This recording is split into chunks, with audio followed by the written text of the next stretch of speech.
Bonjour mes amis Phoenix, j'espère que vous allez bien. Dans ces énergies astrales quelque peu tourmentées, voyez-vous, vous avez pu constater que c'est électrique depuis quelque temps. Voilà, avec Uranus qui fout le bordel dans le ciel, Pluton carène lunaire qui va nous tenir quand même jusqu'à la fin de l'été, hein, cet aspect-là. Donc on est en règle générale sur de grandes énergies de libération, de remontée de crasse, de remontée de choses qui croupissaient un peu dans l'ombre pour une méga purge, que ce soit au niveau individuel ou collectif, hein. Donc, donc nous vivons des temps astrologiques intéressants, dirons-nous. Alors, cette vidéo, elle va s'attarder plus particulièrement sur la nouvelle lune en Cancer qui aura donc lieu lundi 17 juillet 2023 à 20h33 heure de Paris, hein, sur le 24e degré 56 du Cancer, donc en gros, hein, dans le troisième décan, quoi. D'accord? Donc je vais vous expliquer un petit peu, enfin, je vais vous donner mon analyse personnelle de ce ciel pour cette nouvelle lune en Cancer, et je suis quelque peu à la bourre, hein, cette fois-ci, parce que je suis pas mal remuée au niveau personnel, et je crois que je ne suis pas la seule, donc voilà, j'ai mis un peu de temps à la faire, mais la voici. Et je te remercie, toi qui regardes, de revenir ici pour, euh, pour écouter ce que j'ai à dire sur cette nouvelle lune. Donc c'est une analyse qui n'appartient qu'à moi, hein. Si tu vas écouter d'autres astrologues, ils auront peut-être un autre point de vue, voilà, mais du moins, tu vas être exposé à mon propre point de vue sur la chose. Alors, les signes impactés lors de cette nouvelle lune en Cancer, ce seront particulièrement les troisièmes décans des signes dits cardinaux, puisque le Cancer est un signe cardinal. Donc, on considère que si tu as le Soleil, la Lune ou l'ascendant dans ces eaux-là, ça peut particulièrement t'impacter, mais c'est valable aussi si tu as dans ton thème un point un peu sensible dans le troisième décan des signes cardinaux, hein. Donc, on parle du signe du Cancer, du signe du Capricorne, du Bélier et de la Balance. Voilà, ça, ce sont les signes qui risquent d'être un petit peu chahutés pendant cette lunaison.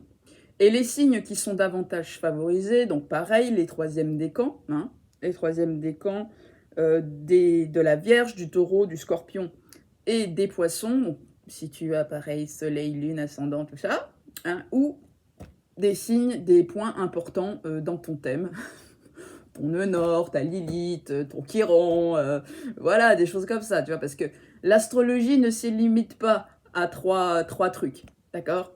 On les appelle les trois fondamentaux, mais il y a aussi des choses tout aussi importantes, hein, dans le thème astral. Bref, ça c'est dit. Alors, maintenant, je vais t'expliquer ce qui pour moi sont des vérités générales, hein, sur une nouvelle lune en Cancer. Donc nous sommes dans un signe cardinal et c'est une nouvelle lune, donc double dose de on initie de nouvelles choses.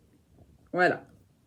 Alors, avec une nouvelle lune en Cancer, on peut initier de nouveaux comportements par rapport à nos rapports familiaux. Le signe du Cancer est le signe de la famille, de la maman, hein, ou envers d'ailleurs les personnes que l'on considère de notre famille de cœur, nos amis proches, notre cercle intime.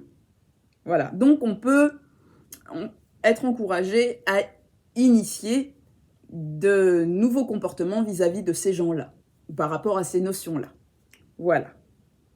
On peut aussi vouloir transformer son habitation, c'est aussi ça, le signe du Cancer, sa maison, son appartement, son domicile, pour en faire un cocon, un refuge, un havre de paix pour nous-mêmes. Voilà, ça c'était le petit truc un petit peu plus moldu, on va dire. Mais une nouvelle lune en Cancer, ça nous invite à entrer dans une période d'introspection. Oui, le signe du Cancer n'est pas vraiment un signe très ouvert sur les autres. Enfin, du moins, il s'ouvre à quelques personnes avec prudence, Hein, c'est plutôt un signe assez réservé, le cancer, à la base. Donc, c'est une nouvelle lune qui nous demande, qui nous invite à entrer dans une période d'introspection pour prendre soin, telle une maman pour nous-mêmes, hein, de nos insécurités issues de notre enfance ou du passé de notre âme. Parce que la lune est l'astre qui régit donc le cancer, est l'astre qui se réfère à l'âme et aussi au passé. Les personnes qui sont très marquées par le signe du cancer sont généralement des personnes qui ressassent beaucoup le passé. D'accord? Donc voilà, nous allons entrer dans une phase qui peut nous inviter à ressasser le passé, comprendre pourquoi on a eu ces réactions émotionnelles ou pourquoi on souffre de telles blessures au niveau émotionnel. Donc quand on parle du cancer, on parle principalement de la blessure d'abandon, de la dépendance affective et donc du complexe du sauveur. Hein, le complexe du sauveur, bah oui. Parce que le cancer, c'est un signe hyper-maternant. Voilà. Hein, ceux qui ont la lune en cancer ou la lune en maison 4 sont des personnes hyper-maternantes. Moi, j'ai une amie comme ça qui a la lune en vierge en maison 4, me semble-t-il. C'est quelqu'un qui, même à moi, me dit « Bon, mais il fait froid hein, ce soir, donc tu mets bien ton manteau hein, pour venir me voir. Hein. » Voilà. C'est très maman, hein, le cancer. Donc, il y a ce côté un peu « je veux te protéger ». Je veux même t'hyper protéger. Donc, ça alimente le complexe un peu du sauveur. Hein. Les cancers peuvent souffrir de ça. C'est-à-dire que c'est un signe qui va avoir tendance à aller au-devant des besoins des personnes. Hein. Mais ça part d'une bonne intention à la base. Hein. Ça part du fait qu'on veut que les personnes, elles aillent bien et qu'elles soient bien. Mais ça peut vite devenir étouffant, le signe du cancer. Trop maternant, trop étouffant, trop protecteur. Donc voilà, on peut sombrer dans le complexe du sauveur. Et comme la blessure d'abandon a une blessure forte qui va avec elle, c'est la blessure de trahison. Donc voilà, on va pouvoir travailler sur cette blessure d'abandon qui alimente donc la dépendance affective par une peur de la trahison aussi, ou par une peur d'être abandonné. Donc ce côté, j'ai besoin de montrer que je me soucie de vous, des autres, de tout le monde, pour ne pas qu'on m'abandonne. Hein? Voilà. Donc le cancer a tendance à plus s'occuper des autres que de lui-même. Donc c'est un truc qu'on va pouvoir transformer, on va pouvoir modifier, on va nous donner les clés pour pouvoir modifier certains de ces comportements si on les a en nous, pour davantage s'occuper de nous-mêmes, renouer avec notre enfant intérieur insécure, voilà, qui existe à l'intérieur de chacun de nous. Donc, une nouvelle lune en cancer, c'est toujours une occasion d'observer et de consoler la maman. Hein, on console, on écoute, on console, on rassure. Voilà, consoler cet enfant intérieur, revenir sur notre passé et les insécurités émotionnelles personnelles qui ont créé ce passé et dont il faut s'occuper, dont il faut guérir et qu'il faut donc apaiser, d'accord, pour retrouver un sentiment de sécurité intérieure. Voilà, on ne va plus chercher à l'extérieur d'être rassuré, hein, on cultive cette notion de sécurité émotionnelle à l'intérieur de soi. Je deviens ma propre maman. Je suis à l'écoute de mes besoins. Je suis à l'écoute de mes blessures pour mieux me cajoler, me consoler, me rassurer. Voilà. Je ne compte pas sur quelqu'un d'autre à l'extérieur de moi pour le faire à ma place. Donc, une petite remarque tout de même sur cette nouvelle lune. C'est une lune, vu les aspects qu'il y a, de profonde libération et de grande transformation pour une régénération émotionnelle et une meilleure expression de son identité personnelle. Pourquoi donc que je vous dis ça?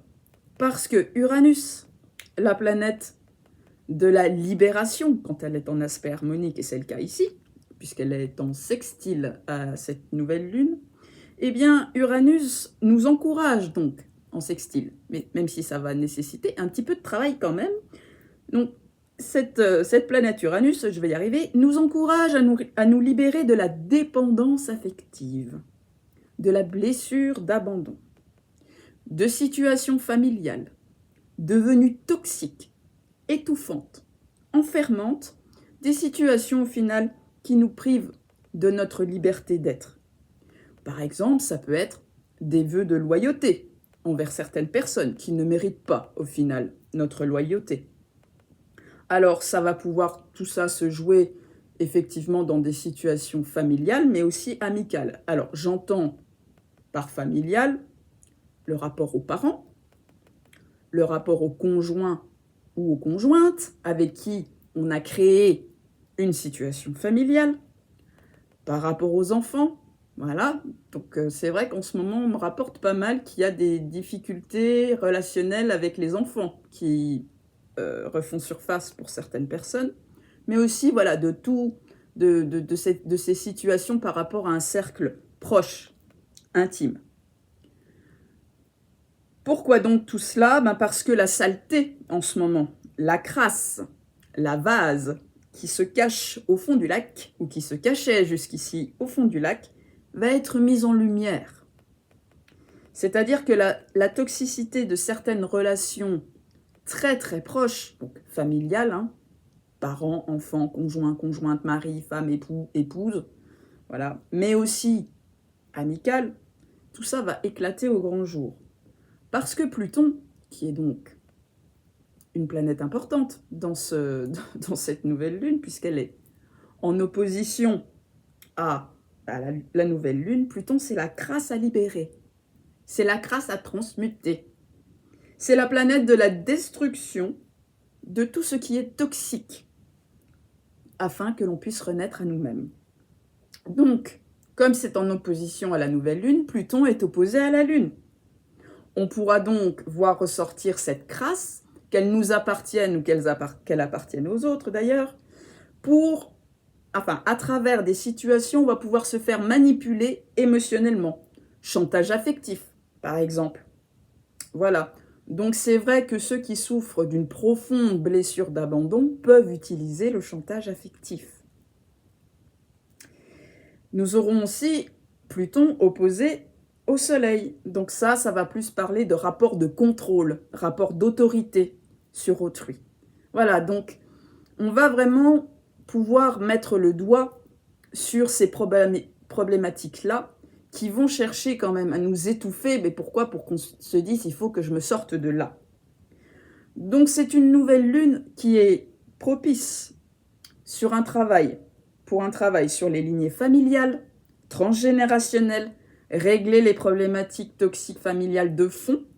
Hein. C'est en fait une nouvelle lune de rupture de liens toxiques, d'engagement. Voilà. Que ce soit au niveau d'un mariage, d'une vie commune, de vœux qu'on aurait pu prononcer à l'égard de certaines âmes. La lune, encore une fois, qui régit cette nouvelle lune, est l'astre de l'âme. Et Pluton, qui est opposé à cette nouvelle lune, est une planète un petit peu karmique. Voilà, ça fait partie d'un des deux maléfiques karmiques avec Saturne. Hein. Donc c'est la crasse qui pourrit là, au fond de l'âme et qui alimente les traumas, mais qui sont issus de choses cachées. Hein. Pluton, ça se planque un peu. Donc voilà, une nouvelle lune entre Pluton opposé à cette nouvelle lune et Uranus qui est sextile à cette nouvelle lune. Voilà, c'est une nouvelle lune de rupture, ou au moins qui va envoyer des énergies un peu comme ça, hein, qui peuvent se manifester à plus ou moins long terme. C'est une nouvelle lune de rupture de liens d'engagement qui ne servent plus à notre évolution, qui la freinent, ou alors ce sont des énergies qui vont nous permettre de mettre fin à une ancienne version de certaines relations qui, comme elles sont à l'heure actuelle, présentent une certaine dose de toxicité, pour donner justement à ces relations une chance de repartir sur des bases plus saines. C'est ça, Pluton. On enlève le pourri, une fois que la merde elle est remontée, on passe à la chasse d'eau pour faire place blanche, place nette. Voilà. Et donner à quelque chose, que ça soit n'importe quelle situation, soit on lui attribue un terme définitif, soit on lui donne une chance de renaître sur des bases plus saines. Avec une influence uranienne, nous aurons peut-être besoin de reconstruire des relations avec un meilleur respect de notre liberté individuelle et de la liberté individuelle de l'autre. Donc on oublie tout ce qui est vœu de sacrifice, vœu de soumission, côté sacrificiel, relation de domination-soumission, vœu de célibat, hein, donc là c'est pareil, je parle plus du côté karmique, vœu d'amour éternel, voilà, ça, vive le mariage pour ça. Enfin bref, tout ce qui n'a rien à voir avec l'amour pur. C'est un petit peu le but de Pluton quand même et d'Uranus, hein, de nous amener vers une version plus évoluée des relations interpersonnelles, de l'amour au sens large. On détruit les chaînes, les cordes éthériques, on transmute les liens toxiques et on transforme toutes ces chaînes-là, ces cordes-là, en liens lumineux pour que chacun retrouve sa liberté et son propre chemin. Ça ne veut pas dire rompre définitivement un lien ou des relations, ça veut dire rompre tout ce qui est toxique et qui nous enchaîne nous, mais aussi l'autre personne.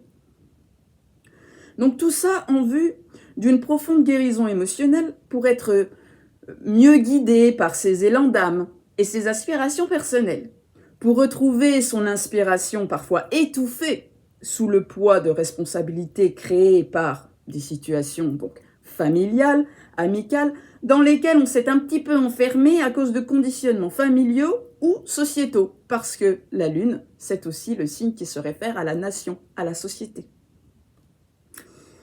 Tout ça est renforcé par le fait que Mars et Vénus soient en aspect harmonique avec le nœud nord, plus précisément en trigone. Donc, en ce moment, tout est fait pour que nous osions mettre notre énergie et notre courage, symbolisé par Mars, notre combativité, pour aller là où notre âme a décidé d'aller dans cette vie. Donc ça, c'est propre à chacun, il faut regarder un petit peu votre nœud nord, il se trouve où dans votre thème. Voilà, dans quel signe, dans quelle maison, vous aurez une idée de ce que votre âme a décidé d'expérimenter vers là où elle veut aller, ce qu'elle veut lâcher derrière elle, et là où elle veut aller, en fait. Et tout cela, bien sûr, avec une profonde estime pour nous-mêmes et un profond respect de notre valeur personnelle. Ça, c'est plutôt symbolisé par Vénus. Alors, une petite remarque quand même en ce qui concerne Vénus, puis après je reviendrai sur Mars. Vénus, elle est en période, en ce moment, ce qu'on appelle de pre-shadow, hein, en anglois. C'est-à-dire que c'est une phase qui précède la rétrogradation de la planète. Parce que oui, en fait, c'est un peu les énergies de rétrogradation, mais pas encore lancées pleine balle. Vous voyez ? Donc, elle est dans cette phase-là, parce que Vénus va entrer en période de rétrogradation à partir du 24 juillet prochain jusqu'au 3 septembre. Donc, 40 jours à peu près de Vénus en rétrograde. Donc, avec une Vénus rétrograde, c'est déjà des énergies qui sont, comment dire, propices aux ruptures de toute relation qui n'est plus viable telle qu'elle est vécue en ce moment. Ça veut, encore une fois, ça ne veut pas dire que la relation est vouée à, si vous rompez avec quelqu'un que vous aimez, c'est pas voué à totalement disparaître, mais en tout cas, la tournure, la façon de vivre cette relation peut ne plus être très saine, peut ne plus être très bénéfique pour vous. Donc il est nécessaire de mettre un terme à tout ça. Et avec Vénus, on est vraiment sur la sphère sentimentale. Donc les relations amoureuses, les relations de couple ou les relations interpersonnelles au sens plus large, qui sont basées sur un manque d'estime de soi-même et de confiance en soi, sur un besoin personnel de reconnaissance ou que l'autre personne, en étant en relation avec nous, ce soit par un besoin de reconnaissance ou de se faire valoir, vous voyez, c'est les relations un petit peu où enfin, la caricature, c'est le gars qui va se prendre, voilà, un nouveau riche qui va se prendre une belle nénette comme un signe extérieur de richesse, par exemple. Ça fait partie du package. Voilà, tout ça, toutes ces relations qui manquent d'authenticité vont être largement testées lors de cette rétrogradation de Vénus en Lion. Dans une période de rétrogradation de Vénus, donc on peut vivre des ruptures, que ce soit sentimentales ou amicales, interpersonnelles. Et ça, c'est renforcé par le fait que le lion est carré au signe du taureau, où il y a Uranus dedans. Donc, Vénus va être en carré plus ou moins prononcé pendant le mois d'août à Uranus. Et un carré Uranus-Vénus, ça favorise les ruptures soudaines, intempestives, ou alors, au contraire, des arrivées comme ça de personnes dans votre vie qui vous déstabilisent totalement. Mais là, on est plus sur des énergies de rupture, de relations qui, comme elles fonctionnent dans l'ici et maintenant, ne sont plus bénéfiques pour l'avancée de chacun. Donc, on va pouvoir connaître des ruptures au niveau de certaines relations, de certains liens. Maintenant, je vais revenir à Mars. Mars, lui, il est entré en Vierge. Et il est en opposition à Saturne qui, lui, est en Poisson. Donc, pour se libérer de certaines relations ou de certains schémas ou fonctionnements au sein de relations, il ne faudra pas confondre vitesse et précipitation. Il faudra planifier, structurer, ce qu'adore faire le signe de la Vierge. Le signe de la Vierge, il pèse le pour et le contre. Voilà, ça analyse les situations. Ça planifie, c'est un signe extrêmement mental, extrêmement terre à terre. Donc voilà, il faudra structurer certaines choses et pas foncer tête baissée pour se sortir en fait de situations énergétiquement castratrices et étouffantes. Mars en Vierge, ça peut être un peu une énergie d'élan, d'entrain, enfin une énergie masculine un peu castrée quand même. Voilà. Alors, c'est vrai qu'une opposition en plus Saturne-Mars, ça freine la vitalité. Quand on a un aspect tendu, comme on l'appelle en astrologie, comme l'opposition, entre Saturne et Mars, on peut manquer d'énergie, on peut manquer d'entrain, mais on va dire que ce sont des énergies qui peuvent tourner le volume à fond, avec Saturne, qui demande à ce qu'on prenne certaines responsabilités. Donc avec cette opposition-là, vous voyez, Saturne, il peut tourner le bouton à fond sur les blocages, le sentiment d'étouffer, le côté je perds mon énergie, je n'ai plus de feu intérieur. Ouais, pour que chacun se dise, il y a peut-être un petit souci que je vois pas, qu'il faudrait peut-être que j'aille regarder, ou que j'observe avec analyse, pragmatisme. La Vierge. D'accord ? Voilà. On doit, avec un Mars en Vierge, faire preuve d'esprit analytique pour faire ce qui est juste pour nous-mêmes, en sortant du sacrifice de soi. Voilà. Et en plus, on a Mercure en Lion, qui est carré à Jupiter, donc on va devoir exprimer notre vérité avec confiance, charisme et détermination. Et cet aspect, même si c'est un carré, parce que bon, avec Jupiter, ça reste un bénéfique quand même. Jupiter, voilà, il peut donner l'énergie à ceux qui ont tendance à trop s'écraser, Mars en Vierge, on peut aussi se soumettre à oser exprimer leur vérité. Voilà, pour que certaines personnes puissent reprendre leur juste place et oser enfin briller, à leur tour, enfin. Surtout si on s'est embarqué dans des relations un peu bling-bling, vous voyez, avec la notion tu es un trophée pour moi, Vénus en Lion, c'est un peu ça. Tu es un trophée pour moi, être avec toi, ça me fait briller en société, enfin des choses comme ça. Le truc, vous voyez, le couple de paraître, en fait. Voilà, donc toutes les relations qui sont basées sur le paraître vont prendre un sacré coup, à mon avis, dans les semaines à venir. Mais bon. Et une dernière chose, nous avons tout de même Uranus, on l'a senti passer, le Uranus carré Mars, les rébellions, la révolution, les trucs qui crament, voilà, au niveau de la société. Uranus, c'est la société au sens large. Bon, là, le carré Uranus-Mars a pu, Par contre, il y a Uranus carré Lilith, qui sera actif jusqu'à la fin du mois d'août. Donc, les énergies de cet été, parce que tout ça s'est couplé avec le Pluton carré nœud lunaire qui est là pour nous faire transformer, détruire, pulvériser tout ce qui nous empêche de suivre notre axe karmique, en fait. Donc, tout ce qui vient du passé pour mieux aller vers notre futur. Hein? Ben, tout ça, tout cet été, ça nous engage, ça nous invite à libérer le côté le plus obscur de notre âme, tout ce qui est tapis dans l'ombre et qui nous traumatise à notre insu même, hein. Tout ce qui nous empêche d'exprimer notre véritable identité, de reprendre notre vraie liberté, de reprendre notre véritable pouvoir. Donc vous voyez, avec ces deux aspects-là, on va dire jusqu'à fin août, pour le carré Uranus-Lilith, et le carré Pluton-nœud lunaire qui va nous tenir jusqu'à l'automne, hein, on est quand même sur un été 2023 sous le signe de profonde libération, de prise de conscience un peu choc, hein, Uranus, qui peuvent déstabiliser, mais avec ce carré Pluton-nœud lunaire, il y a quelque chose qui dit que tu es un peu obligé d'y passer pour mieux te libérer. Parce que Pluton n'est pas vraiment une planète qui laisse place au libre arbitre. Voilà. Donc c'est un été de gros nettoyage, de grande libération, que ce soit au niveau matière ou au niveau énergétique. Voilà, donc on est quand même sur des énergies assez remuantes, hein, pour cet été 2023. Donc voilà les amis, ce que je pouvais vous dire sur cette nouvelle lune en Cancer. L'été va être intéressant.